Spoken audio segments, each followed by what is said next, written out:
When I had the chance to go hands-on with My Friend Pedro, I was honestly not sure what to expect. I had heard of the game, but had honestly never given it much attention, so hitting up the Devolver event and jumping into a trailer with the game's developer and began to learn. If I left the demo with one thing, is that the crazier you play the more fun you will have playing it safe. Well, it will get you to the end of the game, but it will keep you from enjoying it. What makes the game fun is just how crazy it can get, and when your guide is a floating, talking banana, that is to be expected. But it is not just that. The gameplay offers up a heck of a lot of challenge, purely from just the sheer number of ways you can approach things. I had the chance to play the game with Victor, the sole developer on the game, outside of the music, and after he left Media Molecule, he decided to work full-time on My Friend Pedro, to which he already released a Flash version of the game years ago.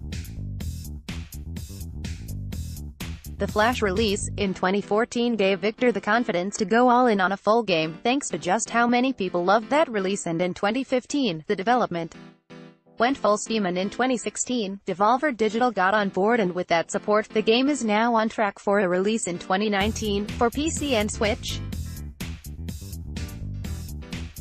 Getting into the game was simple. You would run with one stick and aim with the other, basic stuff, but it was when the banana took you into his realm, the hub where you level up and such, where things got crazy. Here you are given the instructions on how to slow down time, which gives you more chances to land some shots, but also you are instructed on who to dual-wield your weapons, something that helps you out greatly. Pressing down the left stick activates the bullet time effect, making you move a little faster than the rest, letting you get those shots in without you taking too much damage. But when you can jump through a window and have to target two enemies, while also avoiding a third and then landing behind cover, you'll be grateful for that slowdown option. It really helps you get through some of the trickier parts. Aiming at two different enemies is a little tricky. When you move your aiming reticule onto your target, you need to pull down and hold the left trigger, which locks it down, letting you move the reticule again, to target another enemy. With two targets you could just unload your guns. Getting the second gun going does take a little bit of skill, but once you have it down pat, you can get really creative, including adding in some ricochet shots. If you find yourself in a situation where the number of bullets coming your way clearly outnumbers you, you can bump the left shoulder button and dodge the bullets, usually by way of a small twirl. You start to chain all that together, slow motion, double shots, dodging and jumping around. The game can get quite chaotic. It looks super impressive, and when you manage to get some skill shots, even more so.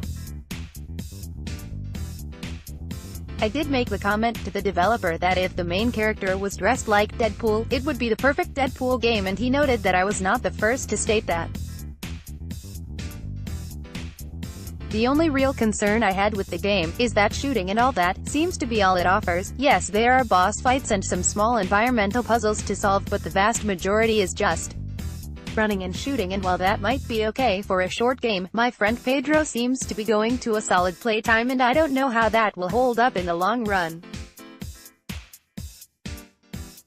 While my time with the game was limited, I enjoyed it, and while it is not coming to release until next year, I can only hope the game gets expanded a little more than what is currently on offer.